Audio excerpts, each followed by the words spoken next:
Ceci est un livre audio autogénéré par Google. Introduction. Le départ des collections d'art et d'ethnologie du Musée de l'Homme vers le nouveau musée du Quai Branly s'est fait sans arrêté du ministère de l'Éducation nationale, ni délibération du conseil d'administration du Muséum national d'histoire naturelle, les deux institutions dont il dépend. Pour cela, il était nécessaire d'accabler de péché le vieux musée.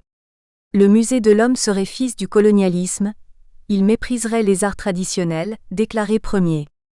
Voici ce que l'on a pu malheureusement entendre pour justifier sa disparition et la captation de ses collections prestigieuses par le nouveau musée. Le Musée de l'Homme est-il vraiment fils du colonialisme, ou simplement construction de son époque? Méprisait-il les arts? Dans sa forme contemporaine, le Musée de l'Homme a été constitué en 1937 par l'ajout aux collections de l'ancien musée d'ethnographie du Trocadéro, celle du Muséum national d'histoire naturelle dans les domaines de l'anthropologie physique, de la paléontologie humaine, puis de la préhistoire. La création de ce musée d'ethnographie avait été elle-même le fruit d'une longue prise de conscience de la nécessité d'assurer la conservation et la mise à disposition pour un large public des objets venus de différentes régions du monde, au fur et à mesure des découvertes et de l'avancée de l'influence occidentale. Certaines civilisations conservent, d'autres ont le goût de la destruction. De ce côté-ci du monde, nous rapportons des objets de voyage, des souvenirs pour nous-mêmes mais aussi pour les montrer aux autres. L'accumulation a ainsi deux facettes. L'affirmation de son activité et de sa puissance, mais également le besoin de connaissance et le désir de la partager. Les monarques d'autrefois avaient ouvert des cabinets des merveilles de la nature, pour faire découvrir à leurs proches les curiosités, ou les merveilles du monde qu'ils avaient réunies ou qui leur avaient été offertes, et cultiver leur prestige. Avec la multiplication des voyages de découverte des terres et des peuples, était venu le désir de comprendre ce qui était nouveau dans ce qui nous entourait. L'idée de musées ouverts à un large public s'est imposée en Europe depuis le XVIIe siècle, en même temps que la volonté encyclopédique de décrire le monde, donc de le posséder symboliquement. Qui rapportait des collections pour les musées de l'exotisme?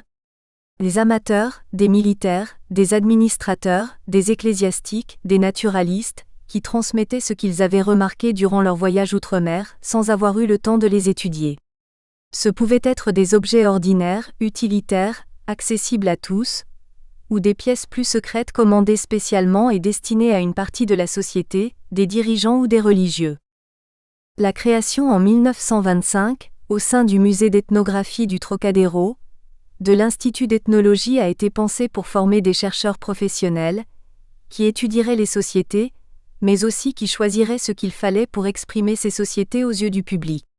Cette prétention était utopique, car une simple vitrine ne peut parvenir à rendre compte de la complexité d'une société.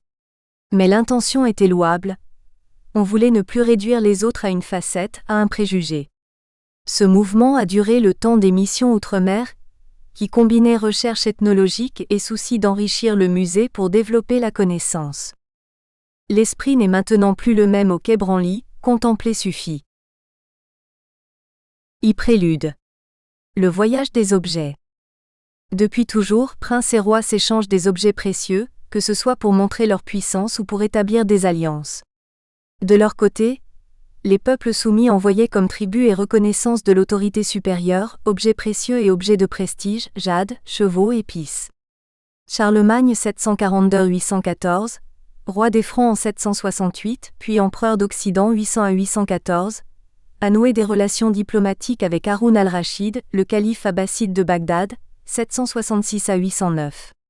Espérant son alliance contre les Byzantins, celui-ci lui envoie en 801 et 807 des présents royaux, dont certains sont encore conservés comme probablement une pièce d'échiquier en ivoire sculpté provenant des Indes. Un objet à usage religieux, de Syrie ou de l'Égypte du début du XIVe siècle, conservé au trésor de l'abbaye de Saint-Denis et ayant appartenu aux collections royales françaises, aurait pu avoir servi au baptême de Louis XIII. L'installation de l'Europe dans les temps modernes, après la découverte du Nouveau Monde par Christophe Colomb en 1492, va s'accompagner d'un mouvement de recherche de connaissances nouvelles sur le monde, mouvement des idées qui va de pair avec le désir de conquête commerciale et religieuse. La nature et les hommes sont à conquérir, pour le profit des idées, des empires et du commerce. Charles Quint reçoit ses premières collections du Mexique en 1518.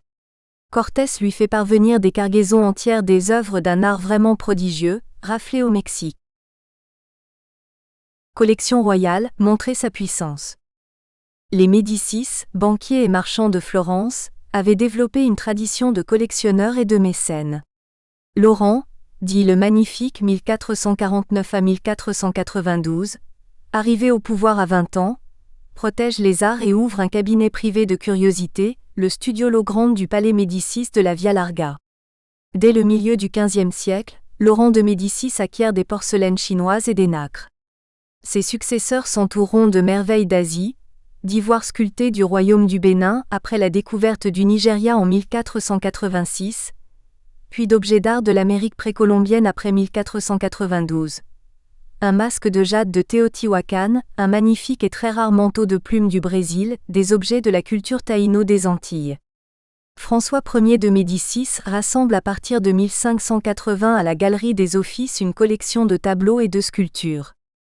Anne-Marie-Louise de Médicis, la dernière représentante de la dynastie, épouse de l'électeur palatin, légua par un acte du 31 octobre 1737 tous ses trésors à la ville de Florence afin qu'ils restent à la disposition de toutes les nations.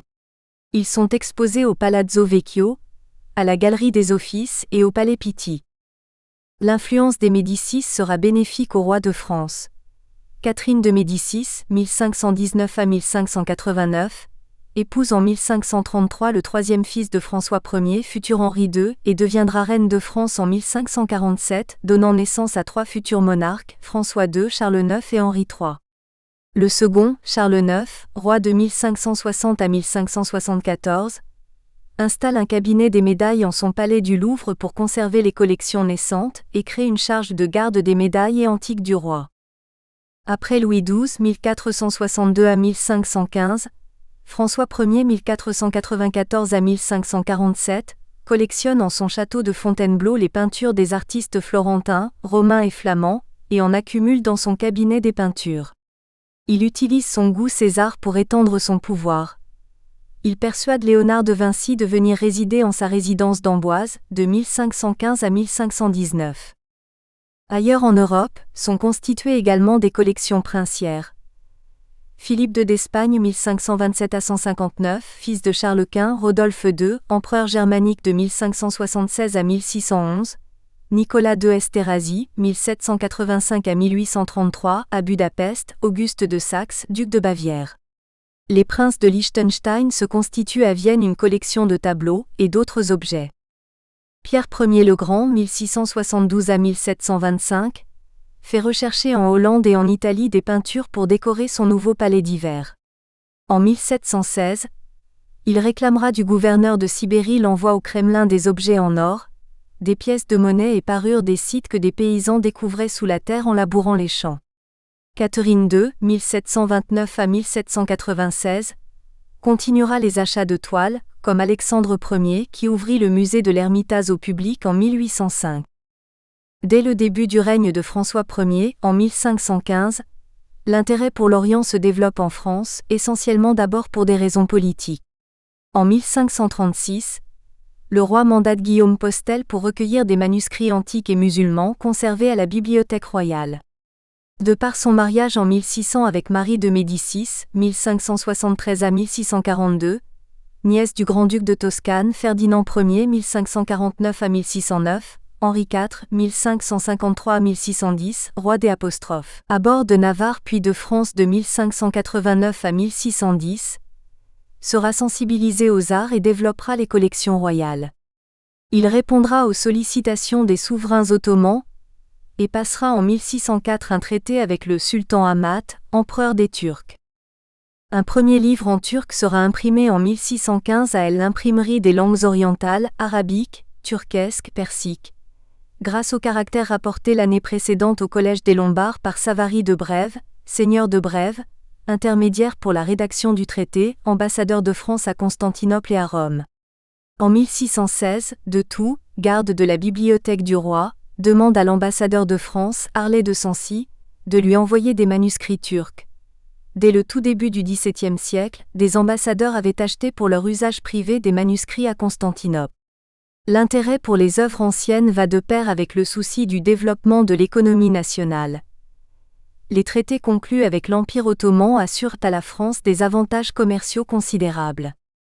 Louis XIV, règne de 1661 à 1715, recevra les collections de son oncle, Monsieur Gaston duc d'Orléans 1608 à 1660, frère puis-né de Louis XIII, troisième fils d'Henri IV et de Marie de Médicis.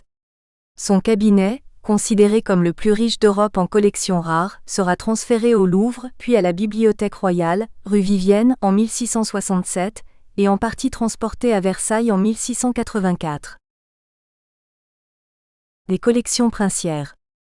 D'autres que les rois collectionnent. Richelieu, 1585 à 1642, acquiert pour le Louvre le studiolo d'Isabelle d'Este de Mantoue. Il encourage les études orientalistes et les bibliothèques pour orienter les réflexions des savants. Le cardinal de Mazarin a inculqué à l'enfant roi, le futur Louis XIV, 1638 à 1715, le goût des œuvres de la nature et de l'homme. Il charge Jean de La Haye, ambassadeur de France à Constantinople en 1639, de lui rapporter des manuscrits turcs et persans. Mazarin a légué en 1661 au Collège des Quatre Nations sa bibliothèque de manuscrits orientaux. Ces livres, dont une cinquantaine de manuscrits turcs, seront transférés en 1668 à la Bibliothèque du Roi. La collection d'ouvrages orientaux de Gilbert Golemin 1585 à 1665, maître des requêtes, puis conseiller ordinaire du roi en tous ses conseils, et intendant de la généralité de Moulins, est acheté la même année pour cette bibliothèque du roi. Colbert, 1619 à 1683, nommé en 1668 contrôleur général des finances et surintendant des bâtiments du roi, initie une véritable politique d'acquisition de manuscrits orientaux pour cette bibliothèque. Il recrée le cabinet des médailles à la Bibliothèque royale pour réunir des œuvres d'art, et achète des pierres précieuses et des gemmes gravées, dont plus d'1 millier de coupes en pierre dure. Ces acquisitions forment le noyau du trésor royal, diamants et pierreries de la couronne de France. Il envoie dès 1669 MM de Monceau et Lenné en mission en Orient pour l'achat de manuscrits, ainsi que d'un lot de belles peaux de maroquin destinées à la reliure d'ouvrages de la Bibliothèque du Roi. Antoine Galland, 1646 à 1715, parti en 1670 dans la suite de l'ambassadeur Nointel nommé à Constantinople, apprend le turc et réunit un grand nombre de manuscrits orientaux, ainsi que des objets et des pierres précieuses sculptées pour la collection de la couronne. Traducteur des Mille et une nuits, il deviendra professeur d'arabe au Collège royal. Il racontera en 1708 dans son journal parisien que le dais de la procession du Saint-Sacrement à Notre-Dame était constitué, depuis plus de 40 ans, d'un étendard turc, prise de guerre, sur lequel était brodée en lettres blanches la profession de foi musulmane. Il n'y a de Dieu que Dieu et Mohammed est son prophète. Indignés, les chanoines le feront détruire, OSTE accent aigu et brûler. Louis XIV développe sa collection, aussi bien par goût que par souci de sa gloire. Comme les sultans ottomans ou les empereurs de Chine, il a compris le prestige que tant de merveilles réunies lui conféreraient. En 1664, son cabinet comprenait 180 camées et 300 intailles. Il reçoit à Versailles des ambassades orientales qui chacune apporte ses présents, celle du Grand Mogol en 1665, de la Sublime Porte en 1669, de Moscovie en 1681 et 1685, du Maroc en 1682, d'Alger en 1685. Son cabinet conserve ces objets, les dons des ambassades turques et barbaresques auprès de la cour de France, ceux venus des missions à l'étranger de savants soutenus et encouragés par le roi et son entourage. Franaraï, roi du Siam, 1656 à 1688, dépêcha en 1686 une ambassade auprès de Louis XIV, en retour de l'ambassade envoyée par le roi Soleil au Siam et reçue à Ayutthaya le 28 octobre 1685, elle était conduite par le chevalier de Chaumont et l'abbé de Choisy. L'ambassadeur apporta à Versailles, le 1er septembre 1686 de nombreux et fastueux présents royaux, des vases et objets de pierre dure souvent de facture chinoise et japonaise, jade, tasses, coupes et brûle-parfums, agates, stéatites, pagodites, ainsi que des lacs, porcelaines, des bronzes et des coupes sculptées dans des cornes de rhinocéros. Les études orientalistes se développent. Colbert envoie au Levant en 1670 François Petit de la Croix, 1653-1713, fils du secrétaire et interprète du roi pour les langues orientales, pour prendre une parfaite connaissance de la langue, des mœurs, de l'histoire, des sciences, des arts et de la religion des Orientaux. Le dessein ottoman de Louis XIV lui fait espérer rétablir l'unité politique de l'Empire d'Orient et d'Occident, sous la tutelle du Royaume de France. En 1683, les Turcs devront lever leur siège de Vienne et renoncer à leur désir de conquérir de nouvelles terres chrétiennes. Les envoyés du grand seigneur de Constantinople, à Vienne pour négocier la paix de Karlowitz, apportent de somptueux présents, animaux, étoffes et fourrures. En 1684, Louis XIV, afin de pouvoir contempler ses richesses à loisir, fit transporter son cabinet de la rue Vivienne, où se trouvait la bibliothèque du roi, à Versailles. En 1720, la démarche inverse fut entreprise afin que les savants puissent travailler sur les collections, pour une meilleure connaissance des autres peuples. Les collections étaient étudiées dans les domaines de l'archéologie, l'épigraphie ou la numismatique. En 1721, un inventaire estime le nombre des médailles antiques et modernes, des médaillons, des monnaies et des jetons à 23 500. Les collections s'accroissent rapidement, par des legs, des achats de collections privées et par les objets que rapportaient les envoyés officiels. Un garde, réputé pour son érudition, était désigné pour assurer leur entretien et leur enrichissement, 7000 manuscrits orientaux. Après Houdinet et J.F. Simon, Gros de Boz occupa ce poste en 1719.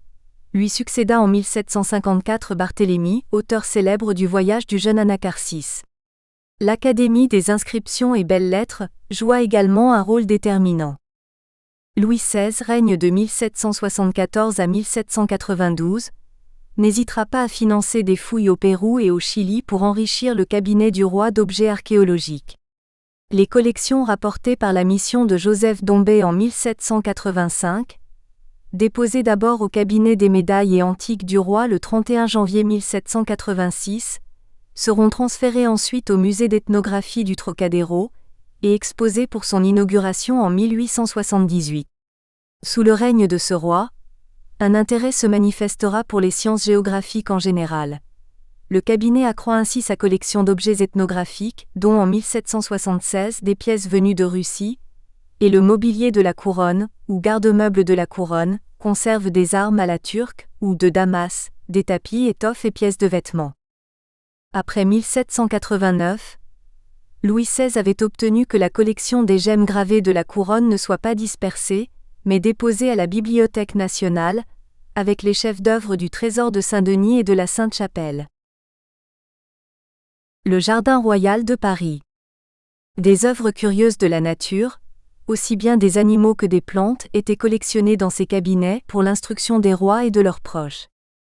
À la suite des Égyptiens et des Romains, puis de Frédéric II, 1194 à 1250, roi de Sicile en 1198, empereur d'Occident en 1220, qui entretenait 3 zoos en Italie du Sud et en Sicile, des animaux exotiques commencent à être recherchés. Cortés décrit dans une lettre à Charles Quint le zoo gigantesque du palais de Montezuma à Mexico, surveillé par 300 gardiens. Dès le début du XVIe siècle, des animaux de différents pays d'Europe, d'Asie, d'Afrique du Nord, puis d'Amérique, seront visibles en Occident. Les papes, les cardinaux et les princes italiens conservent de nombreux animaux sauvages. Louis XIV fera construire la grande ménagerie de Versailles à partir de 1662, à proximité du Grand Canal. Le roi du Portugal lui offrit un éléphant en 1668, celui de Siam 3 crocodiles en 1687. Colbert nommera un pourvoyeur d'animaux, Monnier Gassion, pour enrichir la grande ménagerie de Versailles. Chaque année, de 1671 à 1694, celui-ci fera envoyer des oiseaux et de petits animaux, autruches, grues de Numidie, canards d'Égypte, chèvres et moutons d'Afrique. En 1633, Louis XIII 1601 à 1643,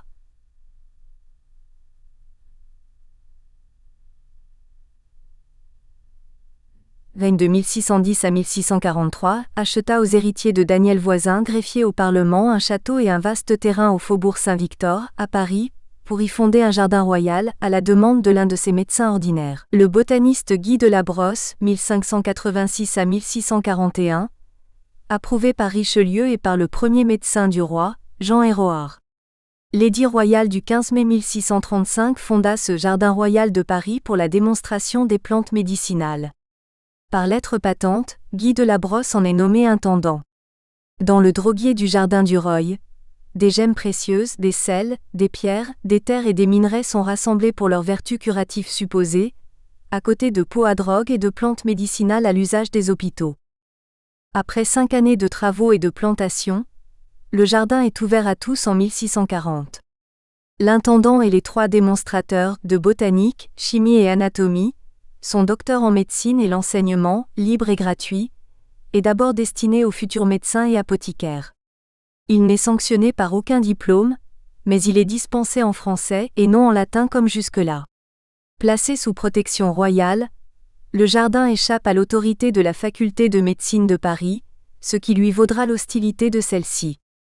L'un des 3 démonstrateurs est le chirurgien Marin Curot de la Chambre, titulaire de 1635 à 1669, qui traitera dans son ouvrage en 5 volumes les caractères des passions, véritable précurseur de l'anthropologie, de la ressemblance que les hommes ont avec les animaux, des mœurs et des coutumes de ces peuples, des traits de leur visage. Un édit royal de 1653, pris durant la régence d'Anne d'Autriche, définira l'organisation de ce jardin royal des plantes médicinales.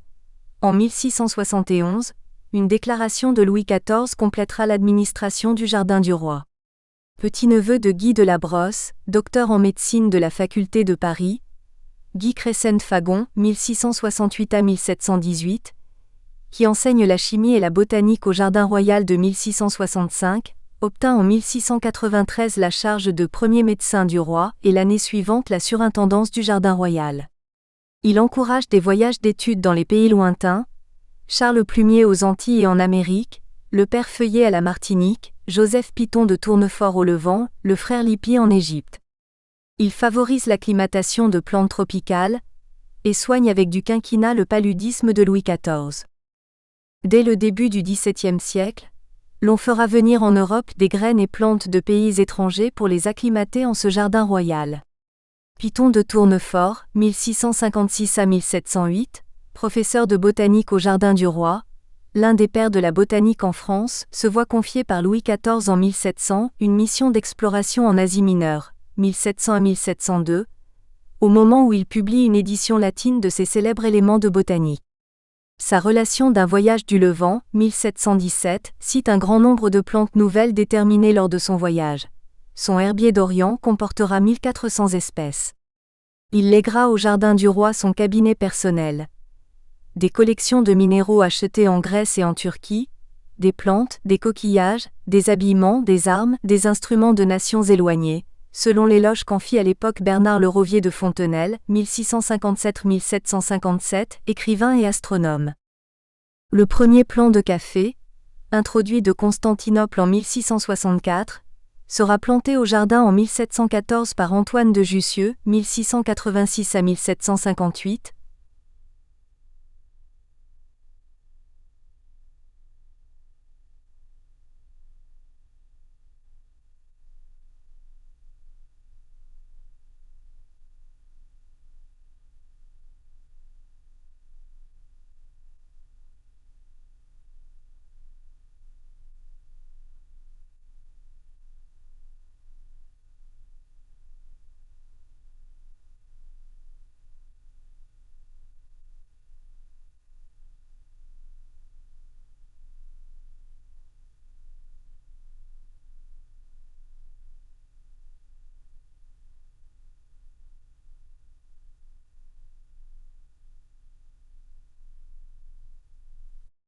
Des platanes et des tulipes seront apportés de Constantinople par les premières ambassades françaises.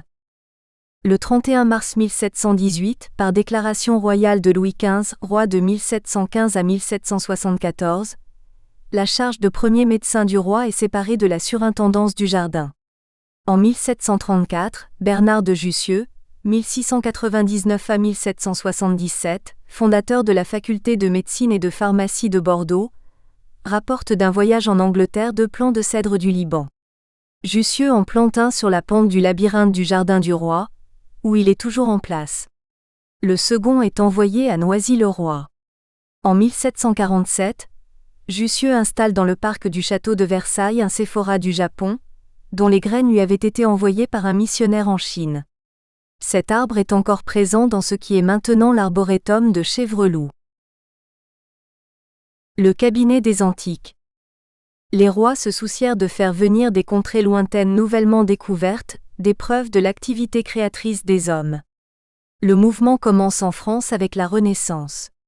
François Ier fait acheter en 1540 à Rome des antiques et autres trésors réunis dans son cabinet de curiosités. Lui puis Henri II chargent leur cosmographe, André Thévet, mort en 1592, à qui l'on doit en 1554 la cosmographie du Levant, de réunir des curiosités des Terre-Neuves des Amériques, qu'il organise au cabinet des singularités du Louvre.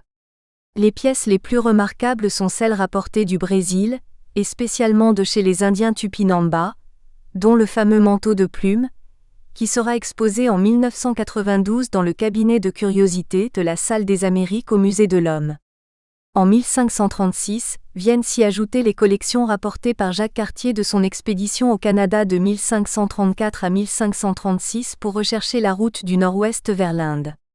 Puis les ceintures en coquillage, wampum, offertes à Champlain par des communautés huronnes en 1611 comme témoignage d'alliance. L'édit de fondation du 15 mai 1635 précisait que l'un des bâtiments du jardin, le cabinet des antiques, garderait un échantillon de toutes les drogues, tant simples que composées, ensemble toutes les choses rares en la nature qui s'y rencontreront. Ce cabinet montrait des fossiles, concrétions, squelettes de monstres, habits de plumes à l'usage des sauvages ou des Américains. 4 grands tabliers illinois pendaient des travées du plafond, ainsi que des mocassins rapportés par Jacques Cartier, des sacs et coiffes offerts par le marquis Roland-Michel Barin de la Galissonnière, gouverneur du Canada de 1747 à 1749, neveu de Michel Bégon, intendant de la Nouvelle-France en 1710. Y figurait un certain nombre d'outils néolithiques, appelés haches de sauvage, ainsi que de nombreux objets réunis dès le règne de François Ier par les géographes et voyageurs français. Tournefort est l'un des premiers voyageurs naturalistes qui se soit soucié de rapporter également de ses voyages des objets de curiosité, des objets ethnographiques. Il reconnut un intérêt scientifique à des objets tels que des armes, des pipes, des textiles. À côté de ses brillantes recherches en matière de botanique, il amasse des objets de ce type.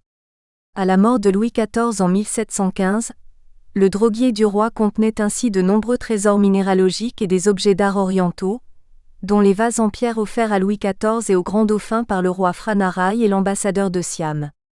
L'ancien droguier continue d'accueillir tout ce que l'on ne voulait plus à Versailles, ce qui a nécessité un premier rangement méthodique de cette accumulation de collections diverses. Il fut réalisé de 1722 à 1725 par Bernard de Jussieu. Son frère Antoine de Jussieu, professeur de botanique, étudie au Jardin du Roi cette collection d'ustensiles indiens, de meubles de sauvages et d'autres objets de même nature. Il y a, peut-être puisé les matériaux de ce fameux mémoire de 1727 qui a fondé l'archéologie préhistorique. En 1729, sur l'impulsion du successeur de Fagon, l'intendant Pierre Chirac, médecin, cet ancien droguier du Jardin royal des plantes médicinales de Louis XIII a perdu son caractère d'officine pharmaceutique. Il prend officiellement le nom de cabinet d'histoire naturelle. Des savants travaillent sur les collections et sont chargés de les compléter. Des missions, surtout de caractère botanique, furent organisées, et un enseignement était délivré. Nommé intendant du jardin le 26 juillet 1739, Georges-Louis Leclerc, comte de Buffon, 1707 à 1788, réorganise le cabinet d'histoire naturelle. Il l'enrichit considérablement par les trouvailles de voyageurs. Bougainville en Océanie, 1766 à 1768, Joseph Dombey, Pierre Sonnera en Extrême-Orient, et l'agrandit par des constructions nouvelles en 1744, 1767 et 1780. Le cabinet était décrit ainsi en 1742 dans son aimable désordre par Desailly d'Argenville. Il y avait 2 armoires accompagnant la porte d'entrée et 6 autres dans les trumeaux des croisées, tandis qu'à sa droite se trouvaient 9 armoires à 9 rangs de gradins chacune, Enfin, au plafond était attachée une multitude d'objets, armes de sauvages, fruits, animaux en peau, squelettes. En 1742, le garde-meuble de la couronne remet d'autres collections à Buffon pour le cabinet d'histoire naturelle. Buffon l'ouvre au public pour la première fois en 1745, 2 jours par semaine, les mardis et les jeudis. Le succès est réel. Élu à l'Académie des sciences à 27 ans en 1734, Buffon publiera à partir de 1749 les 36 volumes de son Histoire naturelle, générale et particulière, Histoire de la Terre, Histoire naturelle des animaux, Histoire naturelle de l'homme, qui lui apporteront la célébrité et lui ouvriront les portes des académies de Berlin, Londres, Saint-Pétersbourg, Bologne, Florence et Philadelphie. Il établit l'âge de la Terre à 75 000 ans, et en décrit les différentes étapes. En 1745, le cabinet d'histoire naturelle est placé sous l'autorité de Daubenton, 1716 à 1800, officier du Roy en charge de la minéralogie, qui publie en 1749 une description du cabinet du roi formant la première partie du tome 3 de l'histoire naturelle générale et particulière préparée avec Buffon. Celui-ci et Daubenton veulent faire de ce cabinet du roi de France, le plus magnifique et le plus riche de tous. Des voyageurs naturalistes, collecteurs et donateurs concourent à son enrichissement. Les plus zélés recevaient un brevet de correspondant du Jardin du Roy. Une partie du cabinet représente l'histoire naturelle de l'homme, le cabinet d'anatomie humaine. Par son action et son influence auprès de Louis XV, ce cabinet d'histoire naturelle s'enrichit de manière considérable. La grosse pépite d'or du Pérou venant de Pajot d'Onsonbray en 1754, les oiseaux de Réaumur en 1758, la collection formée au Sénégal par Michel Adanson en 1760. Il bénéficie des envois du roi de Pologne 1722, de Charles III d'Espagne 1774, de Christian II du Danemark 1777, de Catherine II de Russie 1777 et 1785 et de Joseph II d'Autriche 1784. Par ailleurs, au Louvre, une salle de marine est fondée en 1748 à partir de la collection de modèles de navires réunis dans son hôtel du Quai d'Anjou par Henri-Louis Duhamel du Monceau, 1700 à 1782, inspecteur général de la marine sous Louis XV, collection donnée au roi, à condition qu'elle soit exposée au Louvre et qu'il en soit nommé conservateur à vie. 130 modèles de vaisseaux à voile ou à rame et de machines d'arsenaux y étaient présentés. La collection sera enrichie ensuite par des tableaux et par un certain nombre d'objets pris à Versailles ou dans des musées de la région parisienne. Cette salle de marine du Louvre sera transformée le 8 décembre 1827 en musée Dauphin, en l'honneur du père de Charles X, Monseigneur le Dauphin de France, Grand Amiral de France. Les cabinets de curiosité des aristocrates, se montrer et instruire. Les aristocrates avaient voulu imiter les princes, et s'étaient piqués de réunir des objets curieux et instructifs, comme Nicolas-Claude Fabry de Péresque, 1580-1637. La mode des cabinets privés de curiosité, ou cabinets d'histoire naturelle, se répand à Paris et en province. Le père Claude du Molinet a fondé vers 1670 à la bibliothèque Sainte-Geneviève un cabinet de curiosité. Joseph Bonnier de la Mosson, 1702 à 1744, fils du trésorier des États de Languedoc, ouvrit en son hôtel de Lude, rue Saint-Dominique, une célèbre chambre de merveille.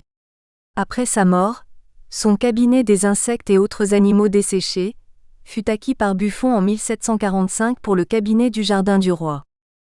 Le comte d'Artois rachète en 1787 le cabinet du marquis de Paulny, bailli de l'artillerie à l'Arsenal, 2 ans avant la mort de celui-ci. Paul Contant réunit à Poitiers des collections en provenance d'Amérique du Nord. À Nantes, l'épicier droguiste François-René Dubuisson constitua un cabinet d'histoire naturelle qui sera ouvert en 1799 et donnera naissance en 1875 au Muséum d'histoire naturelle de Nantes. En Suisse, Charles Daniel de Meuron, 1738 à 1806, colonel propriétaire et commandant d'un régiment suisse neuchâtelois, offre le 6 juin 1795 à la ville de Neuchâtel son cabinet d'histoire naturelle, qui sera à l'origine des 3 musées actuels de Neuchâtel, ceux d'histoire naturelle et d'ethnographie. Les amateurs se mettaient en rapport avec des navigateurs ou des commerçants amenés à voyager dans toutes les parties du monde, et parvenaient ainsi à augmenter leur collection.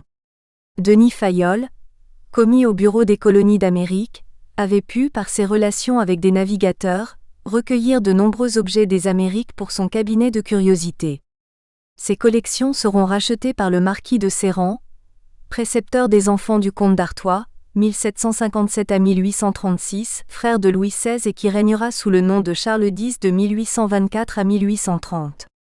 Le marquis ouvrit en 1786 dans sa résidence de Versailles un cabinet d'histoire naturelle et d'objets de toute nature provenant des peuples étrangers, habitant des contrées éloignées alors peu fréquentées, pour l'éducation des enfants de la Maison de France, les ducs d'Angoulême et de Berry. On voyait dans ce nouveau cabinet un grand rassemblement d'armes et d'habillements de divers peuples de l'Amérique et de l'Asie. En particulier, un mannequin avec une tête en cire, habillé de peau et abrité sous un dais formé de 3 peaux de cervidés peintes. Il était entouré par ses armes et portait la mention « Sauvage du Canada ». Les fameuses peaux peintes des Indiens d'Amérique du Nord conservées au Musée de l'Homme provenaient de ce cabinet de curiosités de Denis Fayolle, acheté vers 1763. À la Révolution, la naissance des musées modernes. Avec la Révolution, les collections, dites fonds des émigrés, des aristocrates partis à l'étranger sont confisquées.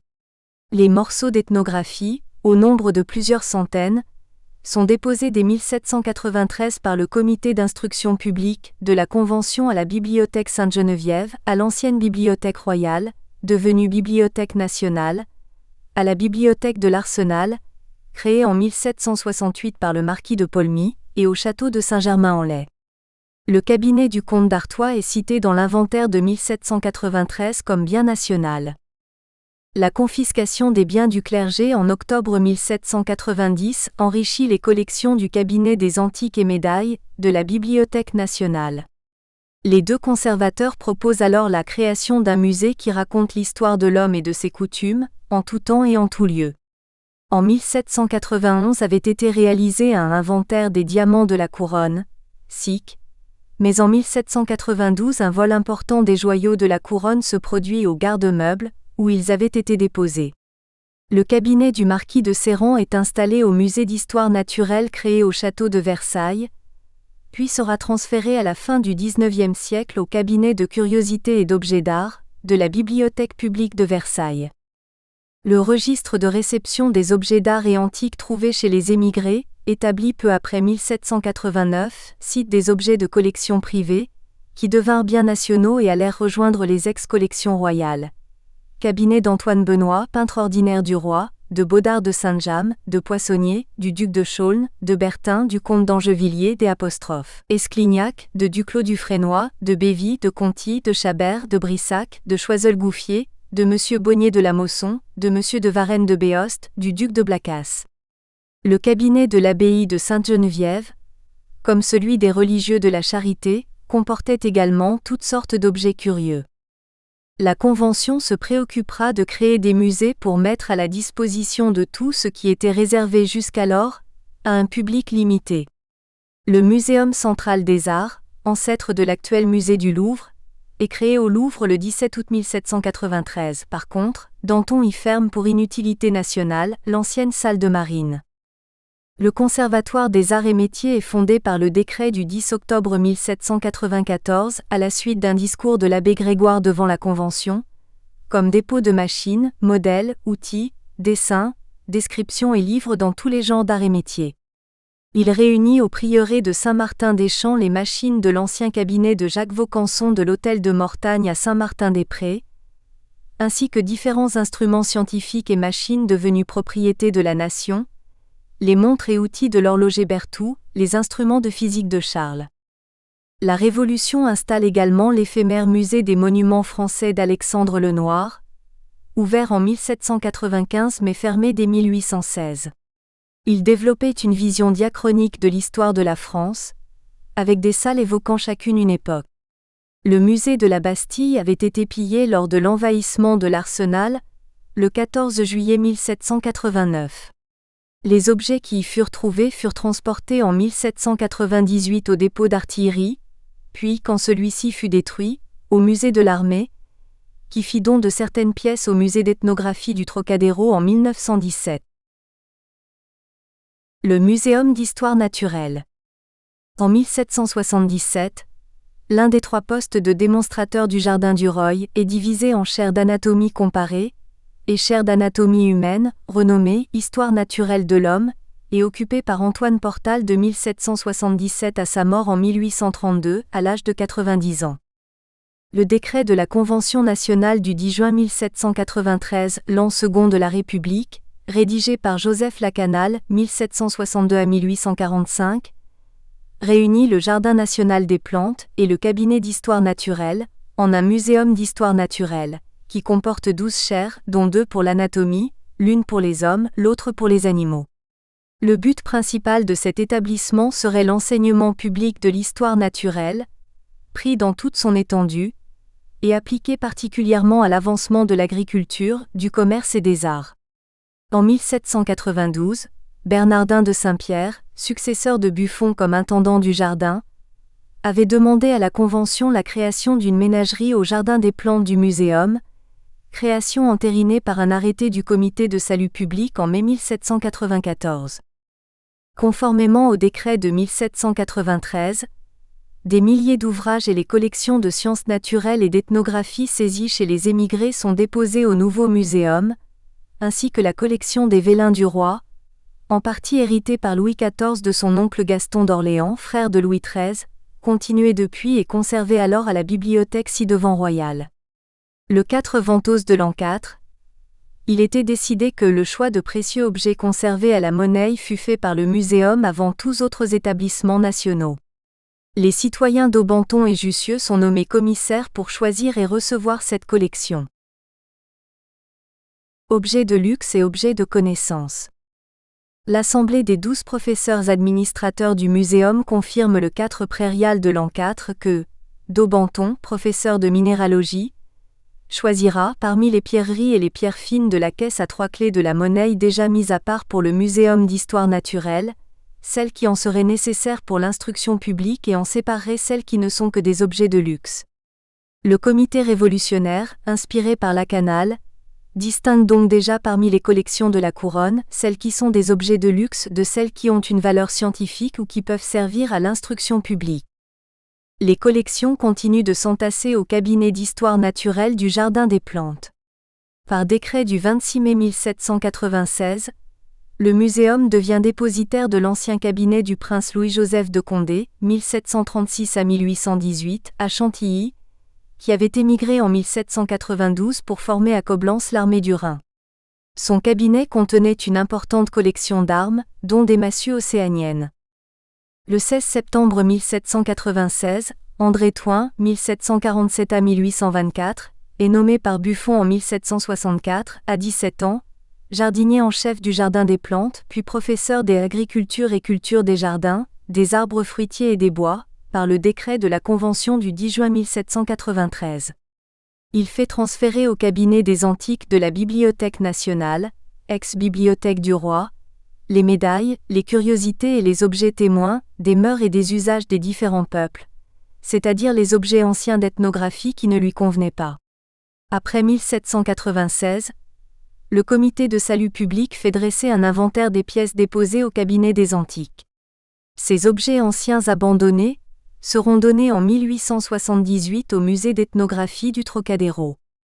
Cependant, les collections du muséum continueront de s'accroître au fur et à mesure des grands voyages de découverte du monde, ceux d'Alcide d'Orbigny qui explorait l'Amérique du Sud de 1826 à 1833, de Victor Jacquemont, 1801 à 1832, envoyé aux Indes de 1828 à 1832, de la mission scientifique au Mexique et dans l'Amérique centrale, 1865, qui avait pour instruction de recueillir des objets et des crânes, ceux des Alfred Grandidier, à Madagascar de 1865 à 1870. De 1839 à 1841, le muséum participe à l'Exploration scientifique de l'Algérie, dirigé par Bory de Saint-Vincent, l'un de ses correspondants. Les collections d'histoire naturelle seront réparties entre les nouvelles galeries du muséum. Anatomie comparée, créée de 1795 à 1807 sous la direction de Georges Cuvier, minéralogie, 1833 à 1841, architecte Charles Rohaut de Fleury, 1801-1875, botanique, 1841, zoologie, 1889, anatomie comparée, paléontologie, anthropologie. Place Valubert inaugurée le 21 juillet 1898, architecte Ferdinand Duterre. Les diverses collections, pièces du muséum, objets d'archéologie et d'ethnographie confisqués aux émigrés, fonds des émigrés, déposés à la bibliothèque Sainte-Geneviève et réunis en 1796, Messidor en 5, au cabinet des antiques de la Bibliothèque nationale par Milin et l'abbé Barthélemy de Courset, auraient pu devenir le noyau d'un grand musée d'ethnographie, destiné à offrir sous un même point de vue ce qui peut instruire des mœurs et des usages des peuples éloignés par les temps et par les lieux. Faute d'argent et d'espace à la Bibliothèque nationale, ce projet, présenté comme grandiose, fut abandonné, et le cabinet des antiques Périclite, faute d'intérêt. Les ustensiles indiens et les meubles de sauvages furent mis à l'écart et complètement oubliés. 2. Étude des cultures ou étude des races. La création du musée d'ethnographie du Trocadéro en 1880 sera l'aboutissement d'une longue série de démarches. La Société des observateurs de l'homme 1799 à 1805, dont faisaient partie Cuvier, Jussieu et Lacépède, préconisait déjà la création d'un muséum spécial qui présenterait tous les produits de l'industrie des sauvages, tous les objets de comparaison qui peuvent servir à faire connaître les variétés de l'espèce humaine, ainsi que les mœurs et les usages des peuples anciens et modernes. Louis-François Geoffray, 1770 à 1850, secrétaire perpétuel de cette société, réitère ses recommandations dans son introduction aux mémoires de la Société des observateurs de l'homme, 18 Messidor en 9 et dans son mémoire sur l'établissement d'un muséum anthropologique préparé pour l'expédition maritime du capitaine de vaisseau Nicolas Baudin, envoyé par le premier consul Napoléon Bonaparte aux terres australes, 1800 à 1804, qui rapportera des observations et des relevés topographiques, ainsi qu'environ 100 000 spécimens d'animaux et d'insectes. Le Louvre achète en 1826, à la vente de la succession du baron Dominique Vivant Denon, 91 pièces américaines, africaines et océaniennes, dont 22 antiquités américaines. En avril 1827, Charles X, roi de 1824 à 1830, reçoit un projet de création au Louvre d'une section consacrée aux monuments de toutes les époques et aux produits des arts industriels ou économiques provenant des peuples de l'Afrique non anciennement civilisée, des archipels de l'Asie, de l'Océanie et des deux Amériques. Cependant, le duc de Doudoville, directeur des beaux-arts, des théâtres royaux et des manufactures, décida, pour faire jouir le public des collections spéciales formées par les navigateurs français qui venaient de faire le tour du monde, la création au Louvre d'une annexe ethnographique au musée Dauphin, le musée naval. L'ordonnance du 30 mars 1828 stipule que les objets provenant des voyages scientifiques ordonnés par le ministre de l'Intérieur seraient confiés au nouveau dépôt. L'administrateur du Muséum d'histoire naturelle envoie donc à ce nouveau musée naval, 11 mai 1833, 32 lots d'objets comprenant 85 pièces entrées depuis l'Envée. Ce musée ouvre partiellement en septembre 1837, au deuxième étage du Louvre, sur 12 salles en enfilade, où se mêlent dans la présentation pièces maritimes et objets ethnographiques. Confié à Antoine-Léon Morel-Facio, il n'ouvre que le 11 août 1850, sous Louis-Napoléon Bonaparte, président de la République, dans le pavillon de Beauvais, à côté du musée chinois, dans une salle sombre et mal éclairée. Il présente les 15 peintures des Indiens d'Amérique commandées en 1845 par le roi Louis-Philippe au peintre américain George Catlin, 1796 à 1872, pour décorer le Louvre. Le musée naval du Louvre exposait également 9 tableaux présentant des Indiens du Brésil, réalisés en 1827 dans le sud du Brésil par Jean-Baptiste Debray, 1768 à 1848, au cours de son séjour avec un groupe d'artistes français chargés de fonder l'Académie des Beaux-Arts. Ces 9 tableaux, présents dans l'inventaire Morel-Facio de 1856, avaient été transférés au musée de Saint-Germain-en-Laye entre 1908 et 1911. 5 de ces peintures ont été envoyées en 1929 au musée du Trocadéro.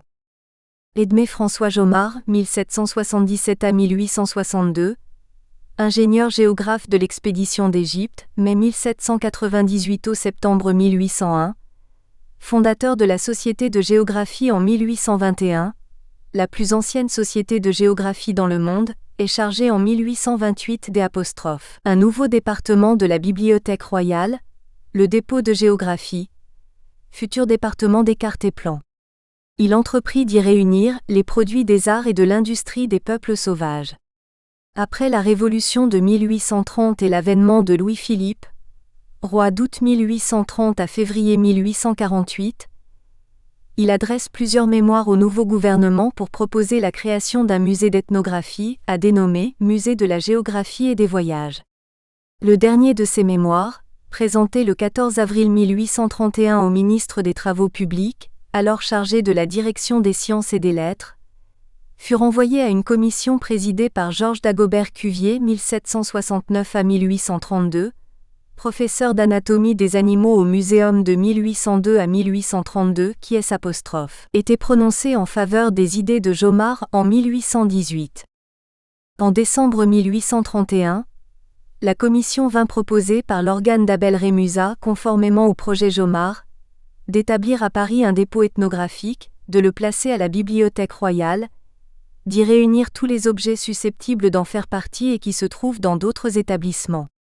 Mais la question de l'emplacement à attribuer au nouveau musée souleva des difficultés inextricables.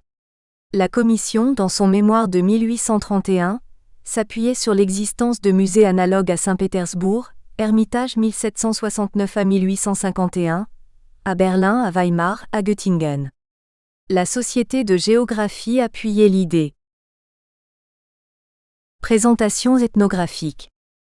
En 1842, sous Louis-Philippe, le ministre de l'Instruction publique de 1839 à 1844, François Villemain, 1790 à 1870, précédemment professeur à la Sorbonne, créa le service des voyages et missions scientifiques et littéraires, pour encourager et subventionner les explorations du monde.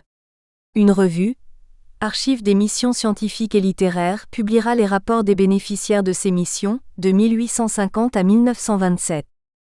La Troisième République mettra de l'ordre dans le choix des missionnaires en créant, le 6 janvier 1874, une commission des missions, qui jusqu'en 1939 centralisera les demandes et attribuera des subventions ou des attestations de mission à titre gratuit.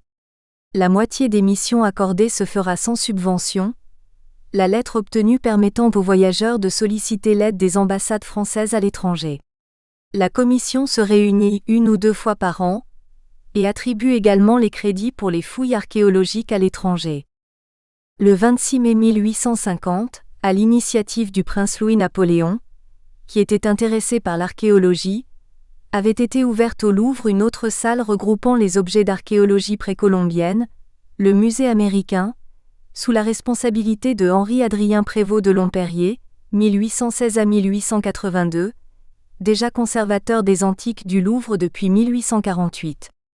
L'ouverture de ce musée, qui bénéficie d'une entrée séparée sous le nom d'Antiquités mexicaines, remplacé en décembre 1851 par celui d'Antiquités américaines, suscitera de nombreux dons de personnalités, dont Latour Allard et Édouard Pingret, 1788 à 1875.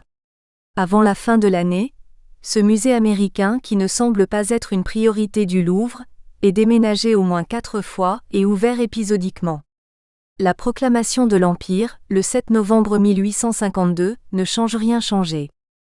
Lomperrier examine en Belgique en 1864, à la demande du ministre de la Maison de l'Empereur et des Beaux-Arts, la Galerie indienne, de George Catlin, une très importante collection d'objets indiens des États-Unis et du Canada, mais l'achat ne se fera pas.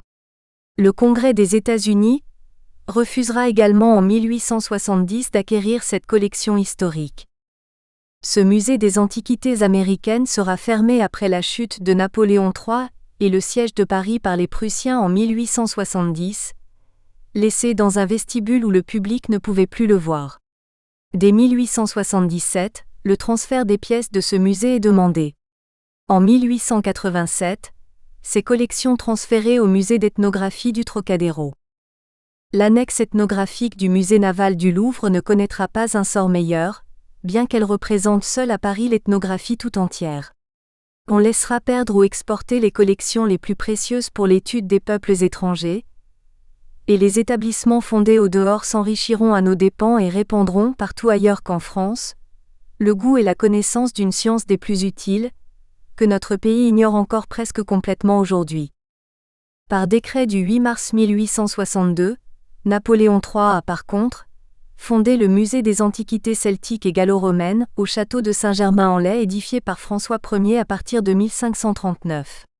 Les 7 premières salles seront inaugurées le 12 mai 1867.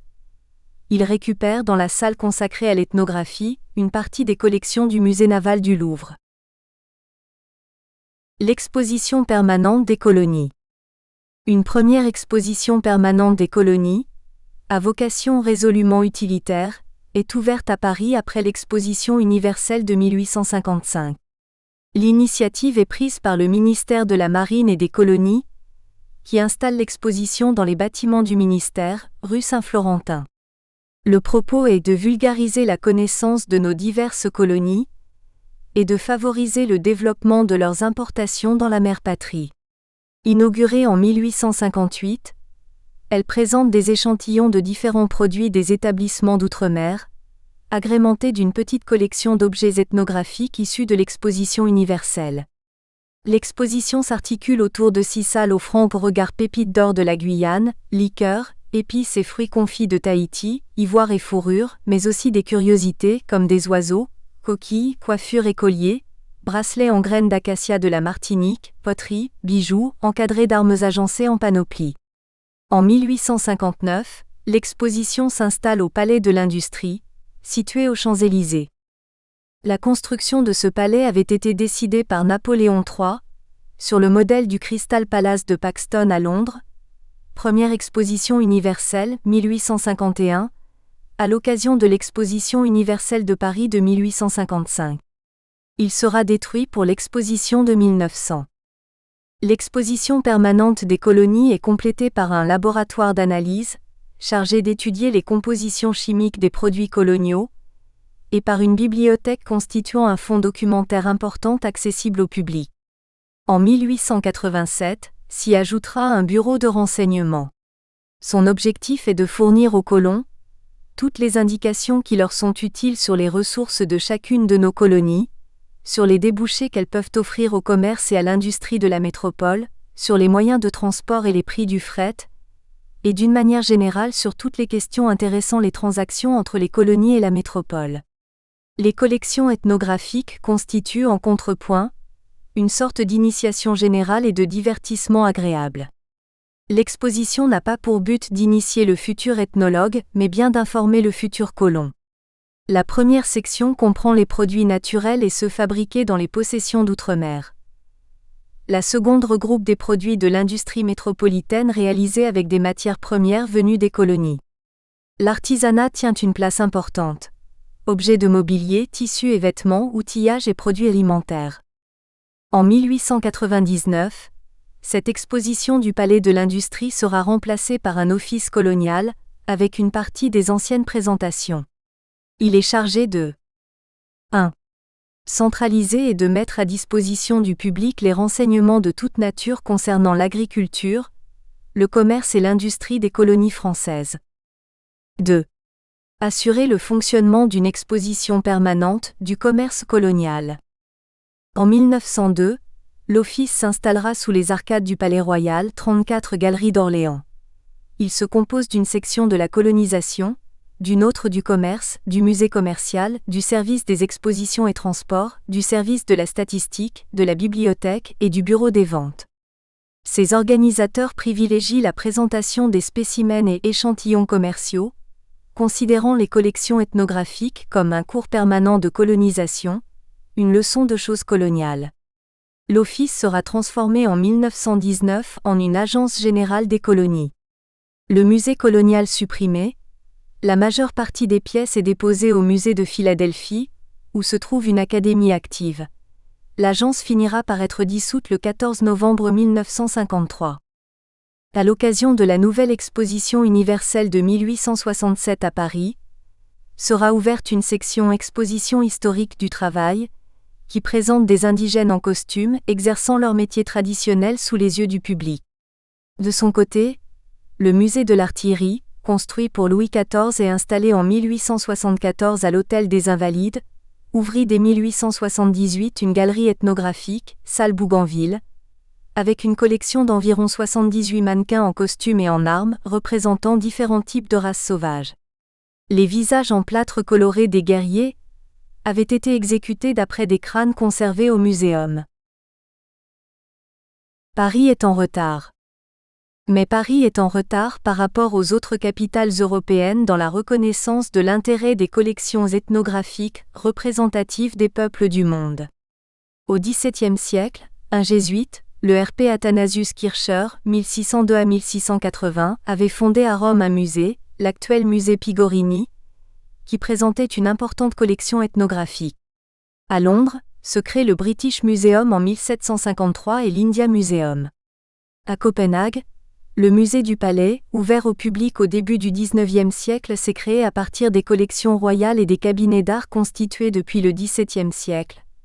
En 1849, les collections ethnographiques qu'il présentait sont séparées pour ouvrir le Musée royal d'ethnographie de Copenhague. Leyde 1837, La Haye, Amsterdam, Rotterdam, 1885, fondent leur musée des apostrophes. Ethnographie comme Pétersbourg, 1769 à 1851, Moscou, 1866, Kazan, musée tatar, Lisbonne, musée colonial, 1870, Stockholm, Nordiska Museum, 1872, Leipzig et Berlin, 1873, Hambourg, 1877. Dresde, 1879, Oxford, 1884, Vienne, Oslo, 1895, Tervuren, 1898, Bologne, Milan et Turin. Des villes de province françaises recueillent les objets rapportés de grands voyages, Douai, Boulogne, Le Havre, Lille, Orléans, Bordeaux, Toulouse, Lyon. Caen avait conservé des collections venues de l'expédition maritime de Dumont d'Urville, 1790 à 1842, en Océanie, de 1826 à 1827. Il s'agit à la fois d'affirmer la puissance des grands États européens et d'éveiller la sympathie du public pour les grandes entreprises de colonisation.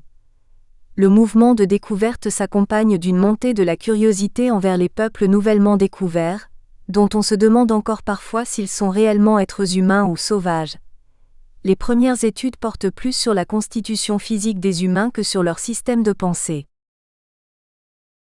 L'anatomie comparée des races humaines au Muséum. À Paris, au Muséum d'histoire naturelle, Louis-Philippe fait édifier une galerie de minéralogie inaugurée en 1837. Les collections de minéraux de l'ancien cabinet du roi y sont installées. L'imposante galerie de zoologie, édifiée par l'architecte Jules André de 1877 à 1889, reçoit les collections de zoologie de l'ancien cabinet du roi. Georges Cuvier détient, de 1802 à sa mort en 1832, la chaire d'anatomie des animaux, une des 12 créées par le décret de la Convention du 10 juin 1793 et dont l'intitulé deviendra à sa mort, Anatomie comparée. Fondateur de la paléontologie des vertébrés, Cuvier se lance également dans l'étude de l'anatomie comparée des races humaines, alors que le baron Antoine Portal, 1742 à 1832, est le titulaire peu actif de la chaire d'anatomie humaine. En compagnie d'Étienne Geoffroy Saint-Hilaire, il étudie une femme croisant d'Afrique australe, Sartier-Bartman, vers 1788 à 1815, arrivée au Cap vers 1800, à peu près au même moment où 3 Hottentots avaient été transportés en Angleterre en 1805 auprès du naturaliste Sir Joseph Banks. Elle a été envoyée en Angleterre en 1810 par William Dunlop, chirurgien de la marine britannique, pour être exposée par Henry Taylor, César, dans une cage au 222 Piccadilly Street. Une plainte déposée par une association abolitionniste locale, l'African Association, devant la cour d'équité londonienne avait tenté en vain de faire interdire cette exhibition. Bartman est vendue en septembre 1814 à un montreur d'animaux de Paris, Réau. En janvier 1815, elle est conduite au Muséum d'histoire naturelle, où elle eut la complaisance de se dépouiller et de se laisser peindre d'après le nu. Elle est étudiée, mesurée, 4 pieds 6 pouces et 7 lignes, environ 1,50 m, et peinte par Léon de Vailly et Nicolas Huet vers 1770 à 1830. Cuvier est fasciné par l'énorme protubérance de ses fesses et l'apparence brutale de sa figure. Ses mouvements avaient quelque chose de brusque et de capricieux qui rappelait ceux du singe. Après son décès, le 29 décembre 1815, dû, selon Georges Cuvier, à une maladie inflammatoire et éruptive, et un excès de boisson auquel elle se livra pendant sa dernière maladie. Ce dernier professeur procéda à son autopsie le 1er janvier. Son moulage, effectué en plâtre et peint, est mis en exposition dans la Nouvelle Galerie d'Anatomie Comparée de 1807, puis dans la Grande Galerie d'Anatomie Comparée, de Paléontologie, d'Anthropologie de 1898. Il sera ensuite exposé au Musée de l'Homme, dans la Galerie d'Anthropologie Physique, de 1938 jusqu'en 1974, quand il sera remisé en réserve pour ne plus risquer de choquer le public. Femme d'Horace Beauchemin. Aquarelle sur vélin de Vailly, Étienne Geoffroy Saint-Hilaire et Frédéric Cuvier, Abelin, Paris 1824. Le musée d'Orsay exposera le moulage dans le cadre de son exposition, la sculpture ethnographique, en 1994. Son squelette, ainsi que le peu de restes de son corps conservés dans un bocal de formol au laboratoire d'anthropologie, encéphale, organes génitaux, sera finalement rendu à l'Afrique du Sud, mais le moulage en plâtre de son corps n'a pas été réclamé. Cuvier publiera en 1817, dans le tome 3 des Mémoires du Muséum, son extrait d'observation faite sur le cadavre d'une femme connue à Paris et à Londres sous le nom de Vénus Hottentote. Étudiée sous le titre « Femme d'Horace Beauchemin » dans le premier chapitre, elle est classée comme l'une des 120 espèces de mammifères. L'aquarelle sur vélin de Vailly, lithographiée par C. de Last, représentant celle qui sera connue désormais sous le surnom de Vénus Hottentote, est conservée à la bibliothèque du Muséum. Elle est publiée à Paris en 1824 chez Abelin, par Étienne Geoffroy Saint-Hilaire et Frédéric Cuvier 1773 à 1838, frère cadet de Georges Cuvier, futur titulaire de la chaire de physiologie comparée, créée pour lui au Muséum le 27 décembre 1837. Une peinture à l'huile de Jean-Baptiste Béret est conservée dans les collections d'anthropologie, en même temps qu'une gravure d'Halley d'après ce tableau. Les autres types humains. La fascination de l'époque pour la découverte de types physiques différents des nôtres va de pair avec des études plus raisonnées sur l'histoire naturelle de l'homme. Des photographes tentent, au Muséum dès 1844, de saisir les différents types humains. Une photographie d'une autre femme Beauchemin est prise en 1855 par Louis Rousseau. Le prince Roland Bonaparte 1858 à 1924, petit-neveu de Napoléon Ier, publie à l'occasion de l'exposition universelle de 1889 à Paris des planches de sa collection anthropologique commencée en 1883, dont des photographies de Esther Hottentote. Lors de différents voyages d'exploration en Océanie, en Tasmanie, au Groenland, aux États-Unis, des spécialistes effectuent de nombreux moulages au plâtre de personnes vivantes. Beaucoup sont exposés à partir d'avril 1873 dans la galerie d'anthropologie du Muséum. En 1845, George Catlin avait fait venir avec lui, lors de son voyage pour l'Angleterre, des Indiens du Missouri, Ioways et Chippeways. Il les présente avec beaucoup de succès, à Londres d'abord puis à Paris devant Louis-Philippe. D'autres spécimens de ces peuples étranges seront exhibés plus tard à travers toute l'Europe, et lors des expositions universelles de 1867 et de 1889. De 1877 à 1893, le directeur du Jardin d'acclimatation de Paris, Albert Geoffroy Saint-Hilaire, de la famille du naturaliste Isidore Geoffroy Saint-Hilaire, présente successivement une vingtaine de groupes d'hommes et de femmes que le public vient observer dans leurs activités quotidiennes.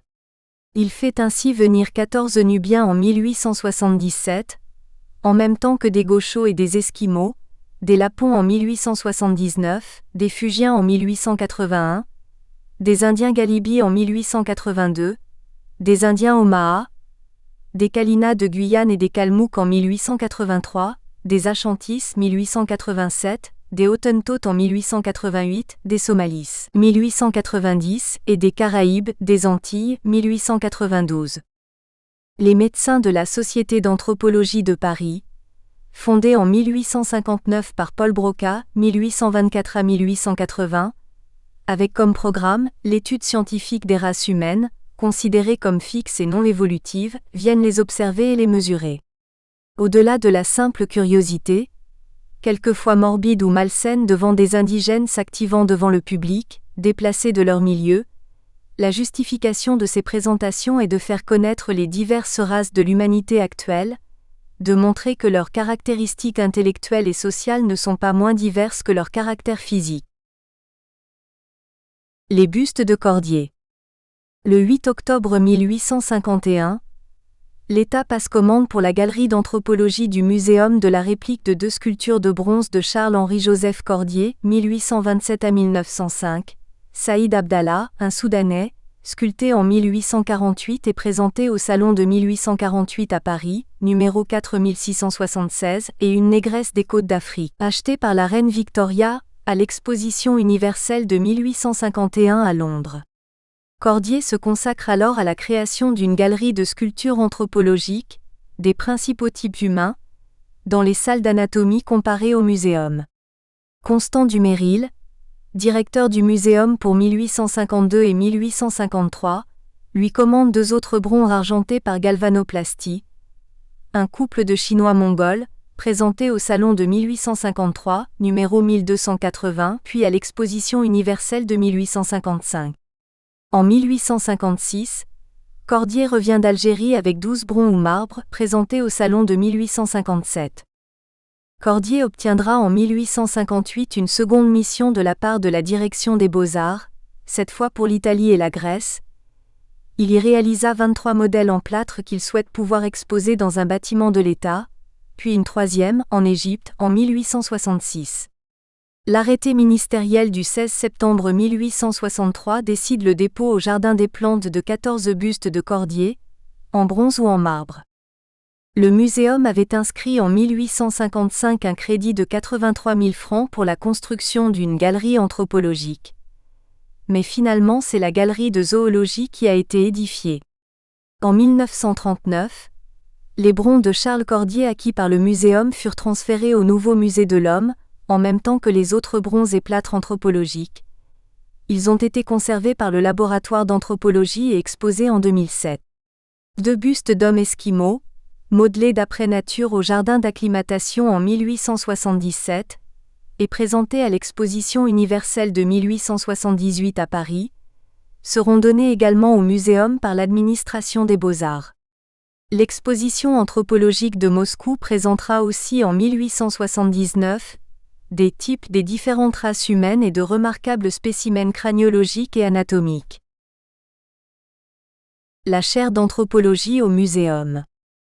Le laboratoire d'anthropologie du muséum, 61 rue Buffon, recevra de nombreuses séries de pièces anthropologiques, des crânes d'hommes et de femmes présentant un physique différent d'une autre, des lots de crânes de rebelles, les têtes coupées des pavillons noirs de Chine et autres insurgés, dont celle d'un chef de Nouvelle-Calédonie, une collection des dépouilles des agitateurs les plus célèbres du Soudan. Le muséum s'était ouvert progressivement à l'étude des sociétés humaines, en plus de celle des ordres de la nature. La chaire d'anatomie humaine, occupée par Pierre Flourens de 1832 à 1838, est transformée le 3 décembre 1838 en Anatomie et Histoire naturelle de l'homme. Elle sera détenue de 1839 à 1855 par Antoine Serre, qui s'intéresse à la paléontologie humaine naissante, dont il crée le terme, et fera acheter l'appareil photographique de Daguerre pour prendre les premiers clichés de portraits ethniques. Serre prendra en 1855 la direction de la chaire d'anatomie comparée, tandis que le nom d'anthropologie est donné à son ancienne chaire d'anatomie et histoire naturelle de l'homme. Jean-Louis Armand de Quatrefages de Bréau, 1810 à 1892, en restera le titulaire depuis 1855 jusqu'à son décès selon les règles de l'époque. Il s'attachera à démontrer l'unité de l'espèce humaine. La collection d'anthropologie compte alors environ 3500 objets de toute nature, dont 860 crânes environ. Quatrefages veut étudier la collectivité humaine, vue d'ensemble et considérée dans ses modifications diverses. Il montre qu'il n'existe qu'une seule espèce d'homme, et ainsi que les divers humains ne sont que des variétés héréditaires. Opposé aux théories des polygénistes qui voient diverses les origines des humains, il professe l'unité d'origine de l'espèce humaine, expliquant le peuplement par des migrations et non par des évolutions séparées dans chaque région. Son livre Unité de l'espèce humaine connaîtra 9 éditions à partir de 1861. Il note l'importance des découvertes en 1844 d'outils de silex contemporains d'animaux préhistoriques faites dans la Somme par le géologue sans diplôme, le directeur des douanes d'Abbeville, Jacques Boucher de Perthes, 1788 à 1868. Ce dernier publie de sa théorie novatrice de l'homme fossile semblable à l'homme actuel, puis une introduction à l'étude des races humaines. En 1859, Charles Darwin, 1809 à 1882, a fait paraître son ouvrage L'origine des espèces. L'année suivante, Quatrefages rejoint la Société d'anthropologie de Paris, rue de l'École de médecine, que venait de fonder Paul Broca, bien qu'il soit en désaccord avec lui, puisque ce dernier expliquait la diversité humaine par les différences de race, affirmant que les différences culturelles sont liées aux caractéristiques raciales.